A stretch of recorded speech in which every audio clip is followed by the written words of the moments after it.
মা সর্বমঙ্গলা শ্রীরামকৃষ্ণদেব, মা সারদা দেবী। মা সারদা রামকৃষ্ণ আশ্রম, পলাশিপাড়া, নদিয়া আশ্রম থেকে এটি সম্প্রচারিত হচ্ছে। ওম স্থাপকায় চ ধর্মস্য সর্বধর্মস্বরূপিণে অবতার বরিষ্ঠায় রামকৃষ্ণায় তে নমঃ। ওম জননীং শারদাং দেবীং রামকৃষ্ণং জগদ্গুরুং পাদপদ্মে তয়ো শ্রিত্वा প্রণমামি মুহুর্মুহুঃ। নমস্তে জ্যোতিরাজায় বিবেকানন্দশূরয়ে সচ্চিদসুখস্বরূপায় স্বামিনে তপোহারিণে। ওম শরণাগতদীনার্তং পরিত্রাণং পরায়ণে সর্বস্বার্থী হরে দেবী নারায়ণী নমস্তুতে। আজকে আমরা রামকৃষ্ণ গল্পকথা পর্ব 20। আজকে রামকৃষ্ণ গল্পকথা হবে। এর আগে 19 পর্ব পর্যন্ত হয়েছে। দুই হাত তুলে নাচো এই লাস্ট গল্প হয়েছিল। আজকেও দুটো গল্প প্রায় হবে। তা একটি ভূত সিদ্ধের গল্প, স্বভাব ধর্ম হেডিং। এটা ভূত সিদ্ধের গল্প, ভূত সিদ্ধ। আরেকটি পরেরটা গল্প করব, প্রয়োজনে ফোঁস করতে হয়। ঠাকুর বলেছেন না, দরকার পড়লে ফোঁস করতে হয়। এই দুটো গল্পই বলি। তাহলে আজকে ইউটিউবের এখানে যারা শ্রবণ করছেন, ইউটিউবের মাধ্যমে যারা শ্রবণ করছেন, সবাইকে আমার আন্তরিক প্রীতি শুভেচ্ছা। ঠাকুর, মা, স্বামীজি সবার যেন কল্যাণ সাধন করেন, এটি প্রার্থনা করি ঠাকুরের কাছে। আর আপনারা মন দিয়ে নিত্য শ্রবণ করবেন, একটু লাইক করবেন, শেয়ার করবেন, তাতে চ্যানেলটা চালাতে সুবিধা হবে। আপনাদেরও যারা শ্রবণ করছেন নিত্য নিয়মিত, তারা অন্তত পাবেন। চ্যানেল বন্ধ হয়ে গেলে আর যেগুলো ছাড়া হয়েছে ওগুলোই পাবেন, নতুন আর পাবেন না। তা একটু শ্রবণ করবেন, পুরোটাই শ্রবণ করবেন, না হচ্ছে আধ্যাত্মিকতা বুঝতে পারবেন না। প্রথম গল্প, তা স্বভাব ধর্ম বা ভূত সিদ্ধি। একজন ভূত সিদ্ধ হয়েছিল। মানুষ সিদ্ধ নানা রকমের হয়, পিশাচ সিদ্ধ, ভূত সিদ্ধ, যে যেরকম ভগবত সত্তার শক্তি পায় তাকে সেইভাবে সিদ্ধ বলা হয়। সিদ্ধ মহাপুরুষও বলা হয় ব্রহ্মজ্ঞানীকে। তার নিচু স্তরে একটি সাইট যারা যারা অবলম্বন করে একটু সিদ্ধাই পেয়েছে তাদের সেই সিদ্ধ বলা হয়। অর্থাৎ যিনি ভূতকে নিয়ে নাড়াচড়া করেন, ভূত তার কথায় উঠে বসে, তাকে ভূত সিদ্ধ বলা হয়। একজন ভূত সিদ্ধ হয়েছিল। সিদ্ধ হয়ে যাই ডেকেছে, অমনি ভূতটি এসেছে। এসে বললে, কি কাজ করতে হবে বলো। কাজ যাই দিতে পারবে না, অমনি তোমার ঘাড় ভেঙে দেব কিন্তু। অর্থাৎ ভূতকে সবসময় কাজ দিতে হবে। তা এত কাজ কোথায় পাবে? তা সে যাই হোক, তা এখন ভূতকে সবসময় কাজ দিতে হবে। তা কিছু কিছু কাজ দিল, কাজটা অমনি শেষ হয়ে গেল। আবার একটি কাজ দিল, আবার শেষ হয়ে গেল। ক্রমে ক্রমে যত কাজ ছিল সব নিজের কাজগুলো করিয়ে নিলে। তারপর আর কাজ পায় কোথায়? যা বলছে সব করে দিচ্ছে। ভূতটি বললে, এইবার তোমার ঘাড় ভাঙ্গিগা, কাজ দিতে পারবে না। আমার কাজ নিয়ে কথা, কাজ ভাঙা শেষ হলে তোমার ঘাড় ভাঙা। তো সে বললে, একটু দাঁড়াও, আমি আসছি। এই বলে সে একটু দৌড় দিয়ে গুরুদেবের কাছে এলো। গুরুদেবকে বলছেন, মহাশয়, আমি ভারী বিপদে পড়েছি। দিয়ে সমস্ত আনুপর্বিক বিবরণ দিলেন ভূতের কথা। এখন কি করি? গুরু তখন বললেন, তুই এক কর্ম কর, তাকে এই চুল গাছাটি সোজা করতে বলগা। গুরুদেব একটা চুল গাছা ছিল, দিল, দিয়ে বললো, এই চুল গাছাটি তাকে সোজা করতে বলগা, যত চুল আছে সব সোজা করবে, গাছাতে যত চুল আছে সব সোজা করবে। তা ভূতটি দিনরাত ওই করতে লাগলো। চুল কি কখনো সোজা হয়? যেমন বাঁকা তেমনি রইল। অর্থাৎ স্বভাবে যে যেমন তেমনটি থাকবে। চুল গাছা বাঁকা, সে বাঁকাই থাকবে। যে মানুষ স্বভাব চরিত্র খারাপ হয়ে যায়, যত ভালো চেষ্টা করো সে হতে চায় না। তার ভিতরে গুরু কৃপায় কখনো কখনো হয়ে যায়। সেই জন্যে স্বভাব যার যেরকম, সে সেইভাবেই তার ধর্ম পালন করবে। তা এখানে বলছেন, স্বভাব ধর্মভাব ভূত সিদ্ধ। সে ভূত সিদ্ধ ব্যক্তির গল্প আপনাদের বললাম। কি করে তাকে টাইট করা হলো? একগাছা চুল সোজা করতে দেওয়া হলো। মতান্তরে আছে, কুকুরের লেজ সোজা করা যায় না। কুকুরের লেজ কেটে,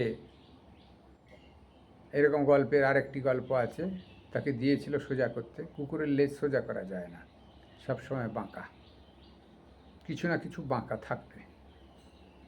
অর্থাৎ কুকুরের লেজকে সোজা করতে হলে মন যতক্ষণ কুকুরের লেজের প্রতি থাকবে, সে সোজা থাকবে। মন যদি অন্য দিকে যাবে, সে আবার যেই সেই ঢিলা করলে, হাত ঢিলা হলেই আবার বাঁকা। অর্থাৎ স্প্রিং কখনো স্ট্রেট সোজা হবে না, তার কাজ সবসময় গুটিয়ে থাকা বা বাঁকা হয়ে থাকা। তা এইরকম যে যার স্বভাব তা করবে। চুলের স্বভাব এই, তাকে কখনো সোজা করা যাবে না। সমাজের স্বভাব এই, দোষযুক্ত আর দোষমুক্ত কিছু ব্যক্তি থাকে, বাদ বাকি সবই দোষযুক্ত। আর দোষমুক্ত খুব কম ব্যক্তি থাকে, তখন তাকে ব্রহ্মজ্ঞানী বলা হয়। চরম দোষমুক্ত হয়ে গেলে তিনি ঈশ্বরের সঙ্গে একাত্ম অনুভব করেন। বা যারা আচার্য আধিকারিক পুরুষ যারা আসেন জগৎ কল্যাণের জন্য, তারা দোষমুক্ত হয়, বা যা কিছু করেন সবই জগতের কল্যাণের জন্য। এছাড়া মায়িক জগতে যারা জন্মগ্রহণ করেছেন সবাই দোষযুক্ত। এবার দোষযুক্তের কম বেশি আছে। অধিক দোষ হলে তাকে সাজা দেওয়া হয়, সমাজের অকল্যাণ ছড়ানোর সম্ভাবনা বেশি বলে তাকে ঘেরাটোপ করে রাখা হয়, সাজা দেওয়া হয়, জেল, নানা রকম শাস্তির ব্যবস্থা আছে। অল্প স্বল্প যদি দোষ করে তাকে বুঝিয়ে টুজিয়ে শুধরানোর চেষ্টা করা হয়। তা এইভাবেতে এই সমাজ দোষযুক্ত, তার স্বভাবই, সমাজের স্বভাবই দোষযুক্ত। চুলের স্বভাবই বাঁকা, আর আমাদের কুকুরের লেজের স্বভাবই বাঁকা। অর্থাৎ সমাজ দোষযুক্ত। এই দোষমুক্ত যখন হবে, সমাজ ব্রহ্মজ্ঞানের সঙ্গে একাত্ম অনুভব করে যাবে। সমাজ থাকবে না। তবে তার ভিতরে যতটা পারা যায় সমাজকে ভালো রাখার জন্যে ভালো রাখার চেষ্টা করতে হবে, ভালো করার চেষ্টা করতে হবে, ভালো ভাবনা দিয়ে ভরপুর করে দিতে হবে, এই কথা বলা হচ্ছে। এটি ভূতের গল্প হলো। তাহলে কি ভূতের গল্প থেকে কি পাওয়া হলো? যার যা স্বভাব তাই হবে। শত চেষ্টা করলেও তাকে ওই ভালো পথে অনেক সময় চেষ্টা করে কিছুটা হলেও চেষ্টা করা হয়, কিন্তু হয়ে ওঠে না। যার স্বভাব যেমন তৈরি হয়ে যায় তেমনটি সে কাজ করতে থাকে। তারপরে সেকেন্ড গল্প মানে দ্বিতীয় গল্প কি হচ্ছে? তা প্রয়োজনে ফোঁস করতে হয়। সমাজে বসবাস করতে হলে প্রয়োজনে ফোঁস করতে হবে, নচেত ছিঁড়ে খেয়ে ফেলবে সমাজ। ঠাকুর বলছেন বীজ ঢালার দরকার নাই, ফোঁস করবে। শ্রীরামকৃষ্ণদেবের মুখে গল্প এটি হচ্ছে। তা সেই শ্রীরামকৃষ্ণদেবের মুখে গল্পতে, তা এটি হচ্ছে শ্রীরামকৃষ্ণ দেবেরই গল্প। এটা কি বলছেন? দ্বিতীয় গল্প আজকে। এক মাঠে এক রাখাল গরু চড়াত। এই গল্পটা আমরা অনেকেই শুনেছি, তার একবার হয়ে যাল তাহলে তো কী আছে, ভালো কথা বারবার শুনলে দোষ নাই। সেই মাঠে একটা ভয়ানক বিষাক্ত সাপ ছিল। সকলেই সেই সাপের ভয়ে অত্যন্ত সাবধানে থাকত।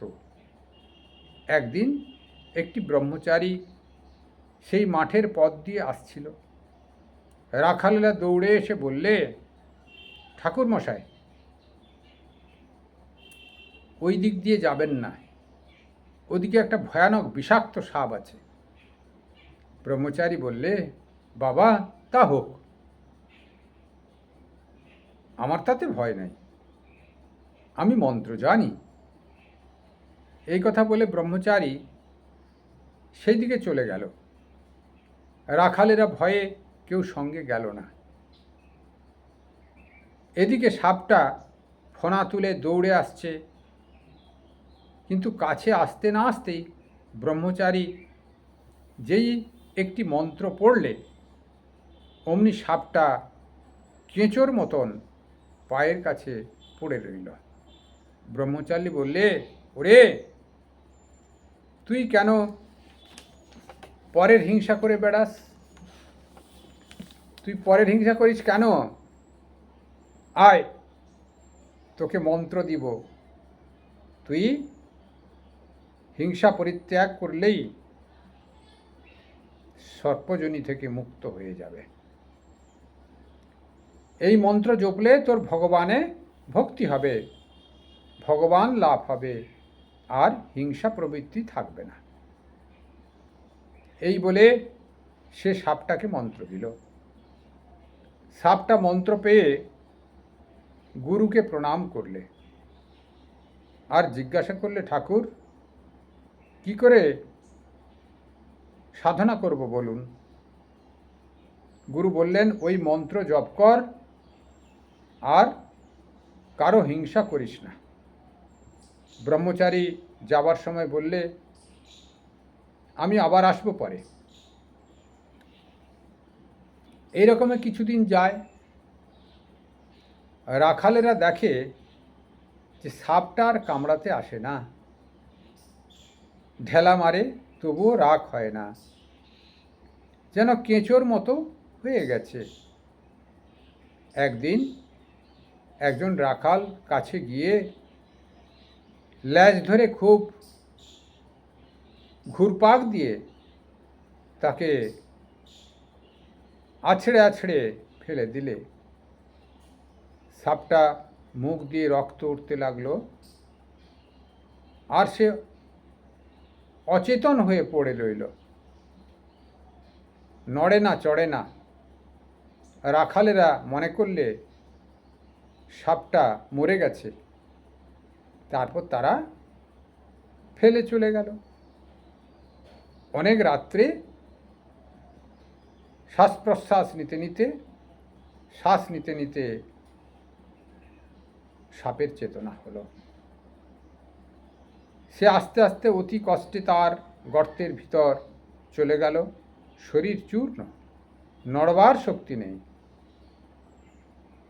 অনেকদিন পরে যখন অস্থিচর্ম সার, তখন বাইরে আহারের চেষ্টায় রাত্রে একবার চড়তে আসতো, ভয়ে দিনের বেলায় আসতো না। মন্ত্র লওয়া অবধি আর হিংসাও সে করে না। মাটি পাতা গাছ থেকে পড়ে গেছে এমন ফল, এইসব খেয়ে তার প্রাণ রক্ষা করত। প্রায় 1 বৎসর পরে ব্রহ্মচারী সেই পথে আবার এলো, এসেই সাপের সন্ধান করলে। রাখালেরা বললে সে সাপটা মরে গেছে। ব্রহ্মচারীর কিন্তু ও কথা বিশ্বাস হলো না। সে জানে যে মন্ত্র নিয়েছে তা সাধন না হলে দেহত্যাগ হবে না, সাধন হওয়ার পরে দেহত্যাগ হবে এবং সে মুক্ত হয়ে যাবে। খুঁজে খুঁজে সেই দিকে তার দেওয়া নাম ধরে ডাকতে লাগলো। সে গুরুদেবের আওয়াজ শুনে গর্ত থেকে বেরিয়ে এলো ও খুব ভক্তিভাবে প্রণাম করলে। ব্রহ্মচারী জিজ্ঞাসা করলে, তুই কেমন আছিস? সে বললে, আজ্ঞে ভালো আছি। ব্রহ্মচারী বললে, তবে তুই এত রোগা হয়ে গেছিস কেন? সাপটা বললে, ঠাকুর, আপনি আদেশ করেছেন কারো হিংসা করো না, তাই পাতাটা ফলটা খাই বলে বোধ হয় রোগা হয়ে গেছি। ওর রজগুণ হয়েছে, সত্যগুণ হয়েছে কি না, তাই কারুর উপর ক্রোধ নাই। সে ভুলেই গেছিল যে রাখালেরা মেরে ফেলার জোগাড় করেছিল। ব্রহ্মচারী বললে, শুধু না খাওয়া দাওয়ার জন্য এইরূপ অবস্থা কি হয়েছে? অবশ্য আরও কিছু কারণ আছে, ভেবে দেখ। সাপটার মনে পড়ল যে রাখালেরা তাকে আছাড় মেরেছিল। তখন সে বললে, ঠাকুর, মনে পড়েছে বটে, রাখালেরা একদিন আছাড় মেরেছিল। তারা অজ্ঞান, জানে না যে আমার মনের কি অবস্থা চলছে। আমি যে কাকেও কামড়াবো না বা কোনোরূপ অনিষ্ট করব না, কেমন করে তারা জানবে? ব্রহ্মচারী বললে, ছি, তুই এত বোকা, আপনাকে রক্ষা করতে জানিস না? আমি কামড়াতেই বারণ করেছি, ফোঁস করতে তো বারণ করি নাই। ফোঁস করে তাদের ভয় দেখাসনি কেন? ঠাকুর ভারী সুন্দর গল্প বলেছেন। আমাদেরও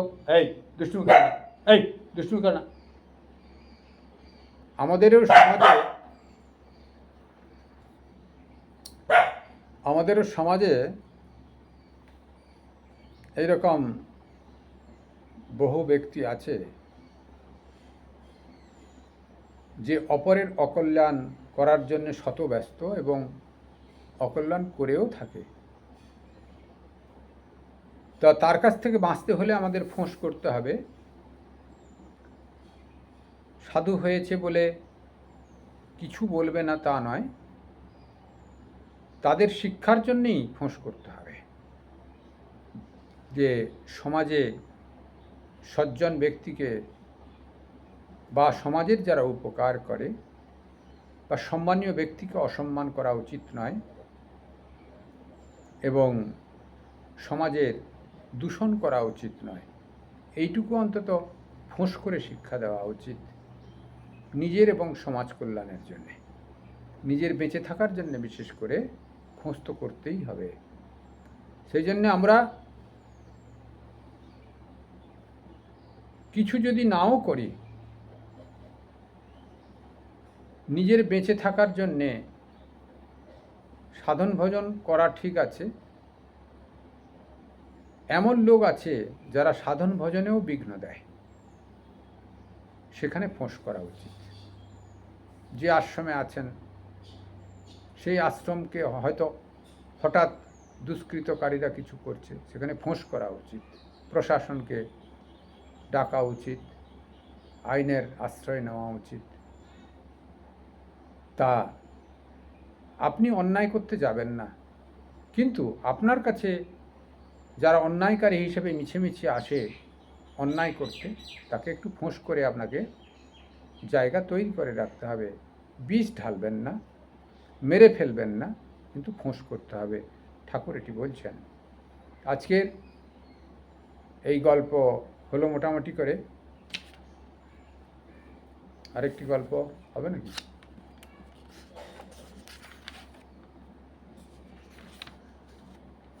থাকুক,